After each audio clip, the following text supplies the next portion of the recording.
миний хувьд 26 оны 7 сарын 8-ны өдөр 14 цагийн орчимд өөрийн нэр дээр бүртгэлтэй энэ хаан банкны харилцагт хоёр төрлийн нааснаас за миний мэдснээр 14 цаг 40 минутанд би мэдсэн 45 минутанд цаатлын хугацаа гэхэд ерөөсөө дансанд байсан нийт 50 сая төгрөг бол ингээд маш хурдтай ерөөсөө гүйлгээгээд дууссан. Тэг яагаад ийм асуудал болов гэд би тухайд гайхаад олоо. Өөрөөр хэлбэл би надад л тэр миний интернет банкны нууц уг орох нэвтрэх гүйлгээний нууц уг зэрэг бүх хувийн нууц мэдээллүүд байгаа. Нөгөө талдаа банкнд байгаа. Тэгээ энэ хоёрын донд ямар асуудал орд юм бэ гэдэг асуудал тэр үед бодогдоо. Тэгээд банк руу холбогдох гэж маш олон удаа залгаад утсанд нь хариу өгөхгүй урд нь хэрэглэгчтэй хандж байна. Ярилцж гин гэсэн юм хариу өгөөд тэгээд ойролцоох банкуд дээр очиж гүйж дансаа халах гад чадаагүй. Би өөрөө гүйлгээ хийгээд тэр үлдсэн мөнгөний өөр хүний данс руу шилжүүлээд авъя гэсэн боловч гүйлгээний нууц үгийг болгоклоод сольжчихсан байсан. Тэгээд ерөөсөө нүдэн дээр л ерөөсөө ингээд зээлмэл аваад тодорхой хэмжээний бас амьдралынхаа их усрыг бас бий болгох амжираагаа залгуулыг явьчихсан мөнгөө маш богино хугацаанд ингээд алдлаа. Тэгээ энэ талаар ингээд хуулийн хяналтын байгууллагад хандсан боловч дөрөвтөө богино хугацаанд арга хэмжээ авч чадсангүй. Тэгээ одоо хакерт болсон. Тэгэхээр миний хувьд бол юу гэж үзэж байна вэ гэхээр энэ банк энэ мэдээллийн аюулгүй байдлаа маш өндөр зэрэгт авч явах хэрэгтэй байдал ингэж алдсан банкны буруутай шууд үйл ажиллагаа гэж бодож байгаа. Энэ болохоор зөвхөн миний ойлгож байгаагаар эсвэл хаан банкны тэр одоо холбогдох албаны хүмүүсийн надад тайлбарласнаар шүү дээ. Тэрнээс би одоо яг юу болсныг одоо ч ойлгоогүй явж байгаа шүү дээ. Тэгэхээр таны утсанд ямар нэгэн байдлаар нөгөө нууц мэдээллийг чав холбоос ирсэн та тэрийг алдсан гэж ярьж байгаа. Гэтэл бол надад огт тийм ерөөсөө ирээгүй. Би өөрөө бас хариуцлагатай ажил хийдэг төрийн албанд ажилладаг хүн. Тэр зэргийн мэдээллийг сошиал энэ юунаас хэвлэл мэдээлэл хэрэгслээр байнга авч идэг учраас тийм юм маш юутай цензуртай ханддаг.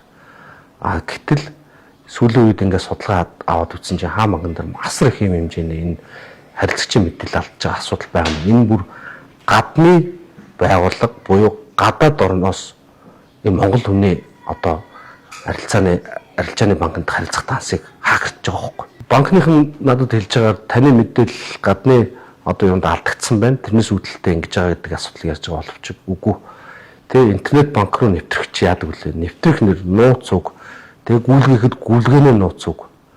Тэгээд бүр цаашлаад одоо бүртгэлтэй утсан дээр мессеж ирэхээс хүсүүлээд ингээ бүх ингээ хамгаалтууд бүгд алдагдсан.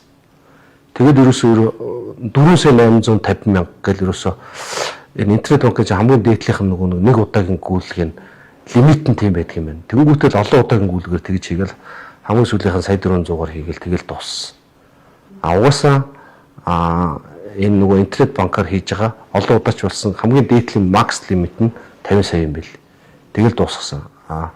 Өшөө илүү мөнгө байсан бол бүгдийг л тэд нэр хакертал авах байсан.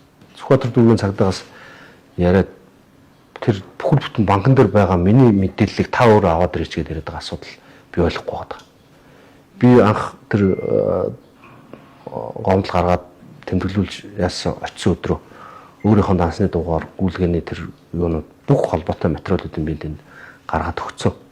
Тэгтэл одоо яриад та хүрээд ирж та дансныхаа хуулийг аваад ирж та нөгөө интернет банк руугаа нэвтэрсэн тэр нөгөө юунууд лог бүртгэж идэм байна л да. Тэднийг аваад хүрээд ирж гэдэг ингээд яриад байгаа над тийм ойлгомжгүй. Тэр хууль хяналтын байгууллага дахин хохирсон дээр дахиж хохироод ингээд яваад байх хэрэгтэй мөн нэгд хоёрт би энийг цагдаа хууль хүчний байгууллага гэхээс илүү цэвэр энэ тэ Монголын 3,500,000 хүн амын дийлэнх хүн амтан одоо хүн эзэмшиж дансыг ашигладаг эзэмшдэг одоо хаан банкнд үндэ хэлэхэд би 27-8 жилийн дансыг ашиглаад явж байна. Энэ банкын чинь үнэхээр итгэл явж байгаа ш. Тэгэхэд нэг өдөрлөхэд би насаараа цуглуулад олж чадахгүй тийм их хэмжээний мөнгө. Тэр мөнгөөр би одоо байсан бол бас амьдралахад ашиглаад яаж цаашлаад явах вэ? Энэ чинь зээлийн мөнгө учраас зээлийн хүү гэдэг эдгээр банкныхаа яаж бид нэр ард иргэдэг ингэж яаж авч байгаа вэ? Тэгэхээр надаас илүү өөр тэгвэл одоо яг ингээд танай сайтад хандаж чадаагүй байгаа хичнээн олон хүмүүс яг ингээд дансаа хакертуулаад ингээд хичнээн ч төгрөг алдсан, хичнээн ч хүн хохирцсан ар амьдрал нь үтцээ явж байгаа юм бүү мэд ч. Дахиад цаашдаа тэгвэл дахиад хэдэн хүнд ч ийм эрсдэл үүсэх юм. Ёстой банкнд бол бас асар их хонолтой байна. Тэгээд тийм учраас би энэ цаашд ийм асуудал гарахгүй байх үүднээс ард иргэдэг энэ банка бас яг энэ мэдээллийн аюулгүй байдал дээр ямар банк нь найдвартай банк байд юм бэ гэдгийг бас маш сайн судалж иж энэ мөнгө төгрөгөө байршуулах барих одоо тэг гүйлгээ хийх өдөр тутмаа харилцах одоо энэ арилжааны банкны хэрэгсэл болгохоо сонгох болцсон юм байна л гэдэг асуудлыг би энэ танай сайтаар дамжуулж хэлмээр. Тэгээ одоо би 7 сарын 9-ний өдөр хаан банкнд гомдол гаргасан надад тэр хуулийн байгууллагын ажилтан танд руу 2 цагийн дараа бид нэр хариу өгнө гэж аль биесээр ярьсан боловч одоогор за амралтын өдрүүдийг стооцох юм бол өнөөдөр хүртэл ингээд надтай холбогдсон юм нэг ч удаа байхгүй. Тэгэл ингээл та өөрөө чинь буруу гэл ингээл хохроогоо л үлдчихэж